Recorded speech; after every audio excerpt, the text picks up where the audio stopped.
Lots of people are using artificial intelligence to enhance their tabletop role-playing experience, but they tend to limit its use to illustrations. Here, we'll see how, by combining assets made by artificial intelligence programs with virtual tabletop applications, you can make a tremendous boost to your games, and not online, but mostly in face-to-face sessions. Just follow me. Before beginning, I must stress that though VTT are used to be played through the web, they can be used in FDF sessions as a display, for which use they have many advantages over the usual sketched map with LED figures.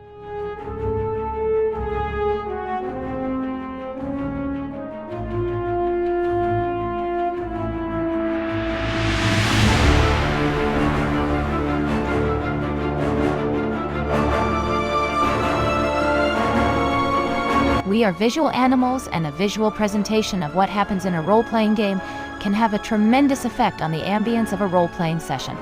Visual representation is by far the easiest, fastest, and more efficient way to convey information to the players, and there are lots of ways to display it to the players.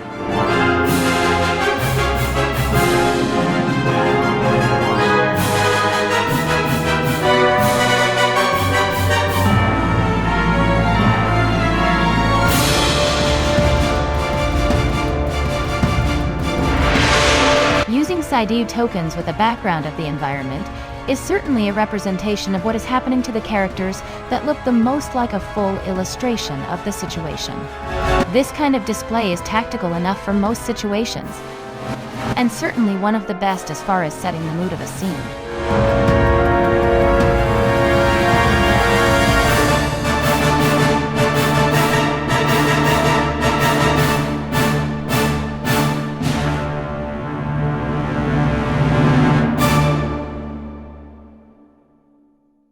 It can be tailored easily for special situations like displaying separate simultaneous places of interest, or chases, for example.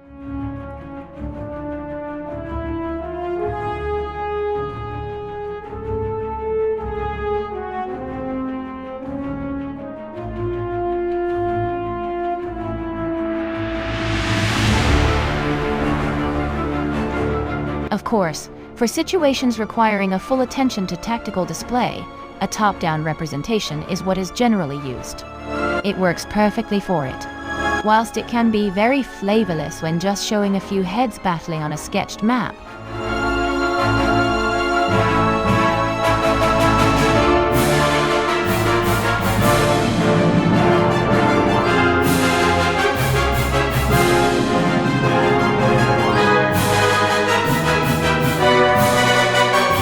there is always the possibility to upgrade the display to an illustrated, beautifully rendered map with top-down tokens on it.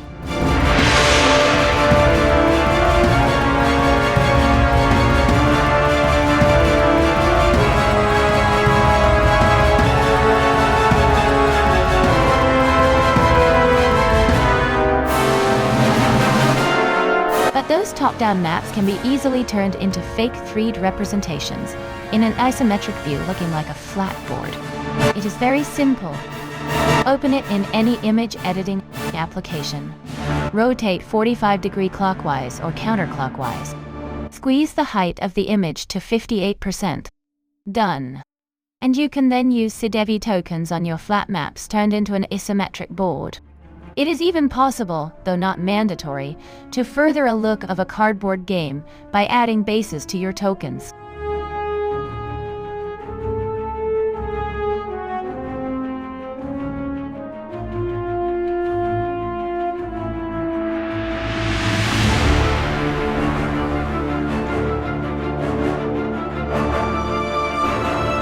But isometric views don't have to be flat maps turned into 3D view. A semi-top-down display can have the same kind of effect without the geometric feel.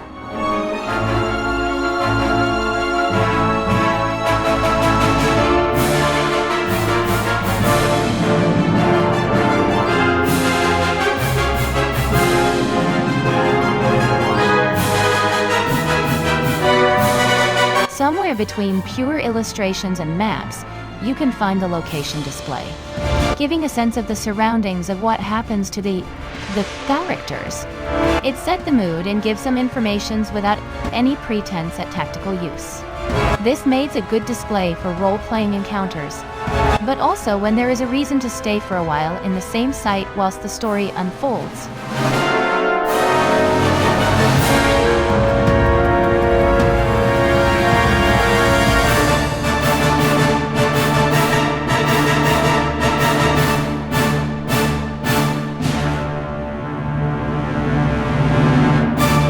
For example, while resting at a tavern or when searching a place.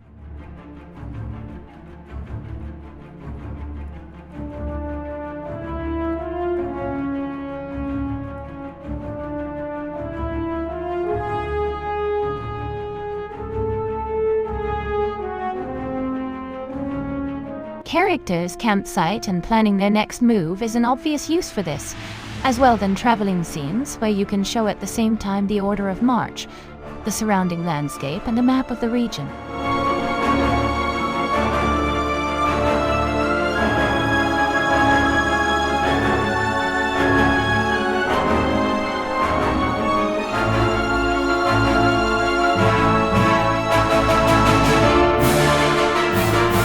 It can also work for moving around a big place without having to map out every step made by the characters or opening every door in a building, making things like going through the Moria manageable without boring the players to death.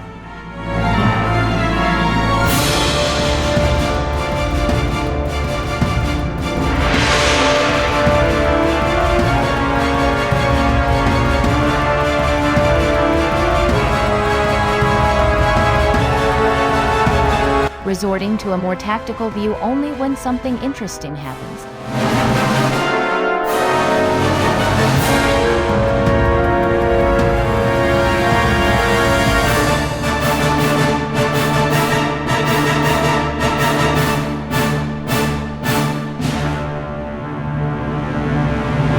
When beginning a session or a chapter, or when giving a briefing, it is interesting to use a landing page. It shall present some evocative illustrations giving the mood of the story that the characters are going to live, even tease the adventure. It is also a good place to show the cast of characters. You can think about that as the poster of the adventure, the opening title. And it is the view where you can always go back to when you don't have anything else appropriate to show.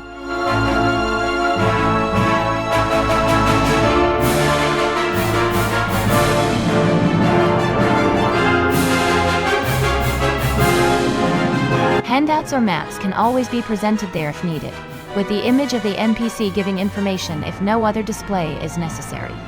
A good display for exposition or info dump with a chance to keep players' attention for what can be a really dry exercise.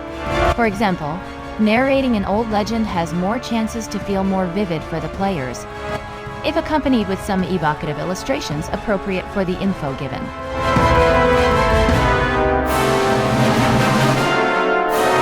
Those are very different styles of displays, and you could legitimately ask yourself, which one should I use? Absolutely all of them. Each of them has different qualities and lend itself to different types of scenes. And any one, or even a mix of them, will give you strong storytelling tools at your fingertip. Even mixing them on the same display can make for a vivid show of a tense moment.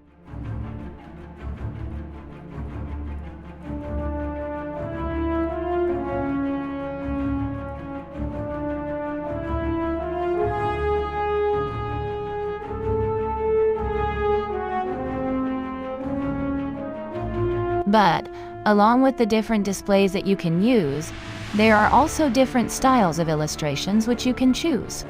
The choice here depends more on the game, the setting, the mood you want to convey, and of course, personal preferences.